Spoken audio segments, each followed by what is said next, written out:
Tai buvo kažkur vasario pabaiga ar kovo pradžia. Vat gerai neprisimenu, koks tas laikas buvo, bet buvo žiema ir labai šalta. Ir tas šuniukas, kai pabėgo, Monikutė ėjo ten gatvėta, pamatė, kad mūsų šuniukas, jinai myli tos šuniukus ir jinai parvedė tą šuniuką namo. 7 valandas vakaro, šaltis baisus, 17 laipsnių, beldžias kažkas į duris, atidarau, stovi jinai. Teta, jūsų šuo, nu mano. Nu, užeik, Monikutė, užeik, kaip tu gyveni. Pradėjo verkti iš karto, rankytės šaltos, skruostai raudoni. Kaip tu gyveni? Blogai, teta, nu kas to vaikelį yra? Man su sveikata blogai. Tai kas, aš verkiu mokykloje ir verkiu. Tik ko tu neini pas gydytoją? Aš neturiu gydytojos, nežinau, kur eiti man. Tai va, nuo tada sužinojau apie viską, kad radiatoriai suskylė, kad butas šaltas, įsivaizduojat, laukia 17, nekūrinama. Pamenate praeitą žiemą? Speigai siekia virš 20 laipsnių. O dabar įsivaizduokit, kad prie tokios temperatūros jums reikėtų gyventi nekūrenamame bute visą žiemą. Monika, tu man papasakau, kaip jūs praeitą žiemą gyvenot? Sunkiai labai. Miegodavom su drabužiais, nes labai būdavo šaltas, laiką kartu būdavom. Turėjom tokį elektrinį vėjelį, bet jisai paskui sugedo. Tai tada iš vis nebešildėm visiškai nieko. Ir vieną šiaip šilčiau būdavo, nes saulė pašildydavo šiek tiek kambarį. Čia labai šalta būdavo. Labai tų karbatų gerdom ir taip sušildom truputį. Monika, kuriai šiandien 15 ir jos brolis Egidijus visą pernykštę žiemą gyveno kone lauko sąlygomis. Viena laimė iš to, kaip sako jiedu, sutaupė malkas. Tai ir kūrenam šiemet, nors ir tų pačių, tik iki naujų metų užteks. Monika ir Egidijus našlaičiai. Egidijaus tėtis mirė, kai jam te buvo 16. Monika sakosi savo tėvo nepažįstanti. O tie, kas jį pažįsta, neturi ką apie jį pasakyti. Ką gero apie jį pasakyti. Juodviejų mama šį pasaulį paliko prieš 5 metus. Nuskendo. Taip ir gyvena moteris, kaip pasakyti, moteris išgerinėdavo, turėdavo daug draugų, kompanijas, ir viskas, tie vaikai kaip ir vaikai. Čia apie tokias šeimas kalbėti labai sudėtinga, nes sunku pasakyti, tokia ir mirtis buvo. Jos ne savo mirtim mirė, o būtent per išgerinėdavo, nuskeda ir ten 2 metrų gylio prie pat. Tai viskas to ir pasako, kaip gyvena, taip ir mirė, taip ir tiek, kad labai gerai, kad tie vaikai, jiem, kaip pasakyti, čionais, jie dabar gerai gyvena. O kad būtų, kas būtų, tai kas tie žino, kaip tai būtų. Norit pasakyti, kad geriau, kai nėra mamos? Tai kalbos nėra. Jie tai, kaip pasakyti, kai čia būdavo pastovi daug vyrų, daug kompanijos, gerdavo, taigi tiem vaikam nėra ramybės. Egidijus dirbdavo ir būdavo variantai, kad jinai tuos pinigus rasdavo ir pragerdavo, ir iš to vaiko jisgi taupydavo pinigų, tai jis čia daug ką iš savo sutaupytų pinigų. Man atrodo, tą vonę įsipirko, ten iš savo sutaupytų pinigų, kiek dirba. Jis labai moka gyventi, jisai gerai, kaip pasakyti. Vaikas moka rūpintis tajom keliom kapeikam ir sugeba ir mokesčius susimokėti, ir skolų nepasidaryti, ir pavalgyti.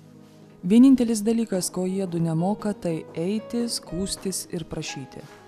Ir tik atsitiktinio susitikimo su teta Birute dėka ta situacija ir gyvenimo sąlygos, į kurią jiedu buvo įstumti, pagaliau pajudėjo.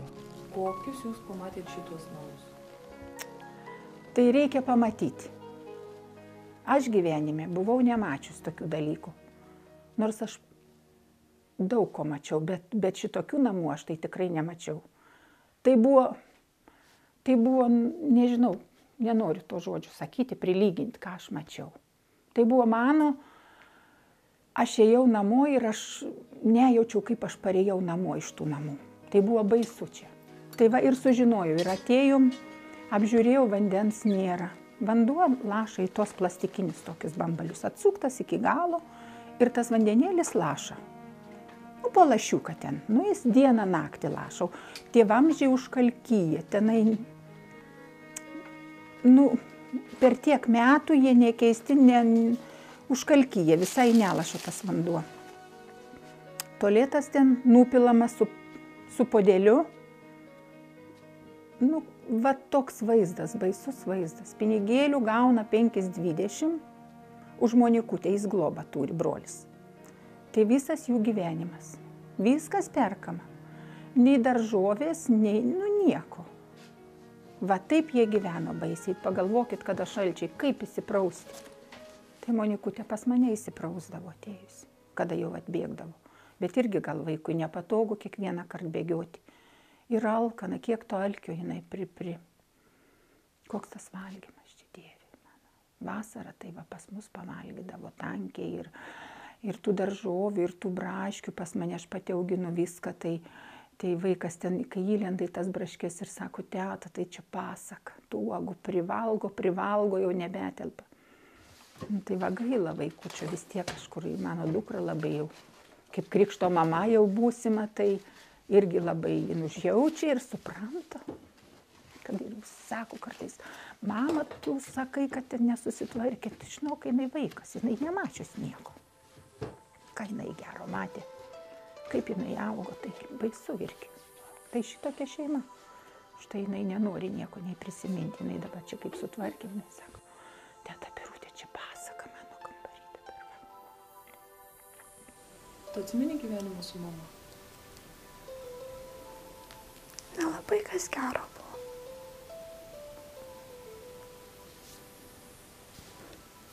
Atsiprašau. Nu, aš suprantu, kad mamytės nėra, bet tu man pasakyk, kada lengviau? Ar kai buvo ji, ar kai jūs nėra? Manau, kad dabar. Truputį lengviau? Susitvarkot kažkaip? Nu, pabiški. Tu valgai tėvulio, tu manau, kad išvirkdžiau. Ja. Visą laiką, kai kas užsimena apie mamą, pradeda verkti. Nes labai jos pasilgau, vis dėlto 5 metai praėjo. Ir kad ir koks tas jūsų čia gyvenimas bendras buvo, ne koks. Tiek mama yra mama. Na taip. Jūs vaikai nuvažiuojate ant kapų? Nu, nuvažiuojam, tik šiemet nebuvom, nes labai pinigų nėra. Jūsų mama už kiek kilometrų palaidoti? Na, čia yra 40. Tai tikrai tolokai, nes bilietas vienam žmogui 1,9 litai. Na, tai mum išeinam kažkur apie 40 litų abiem. Ir paskui dar žvakučiai reikia, dar ten ko, ir dar pas giminės užvažiuojam kartais, nes jie ten netoli, tai tikrai nemažas sumes susidaro. Mum bent jau tai tikrai nemažai jinai. Egidijau, kai mirė mama, tau buvo minčių, kad, Monikai tuo metu kiek buvo metų? 9,5 kažkur. Ir iškart prisėmė jos globą? Nu, taip. Ar buvo minčių kitaip pasielgti? Ne. Tau nebuvo baisu prisimti tam mažą? Nu, kažkoks toksai nerimas buvo, nes viskas įvyko netikėtai. Tiesiog. O šiaip, kad atiduoti, ten, sakykime, kažkam tai iš giminių galbūt, sakykime, tą globą leisti, forminti, tai nebuvo. Tiesiog. Kažkaip tai viskas įvyko savaime. Tau sunku buvo? Na, tas sunku, tai kažkaip tai iš pradžių buvo toks kaip nerimas, sakykime, taip, o kad sunku, nebebuvo tokia maža. Nu, tiesiog viskas vyko, sakyčiau, sklandžiai, tiesiog be jokių tokių didelių sunkumų.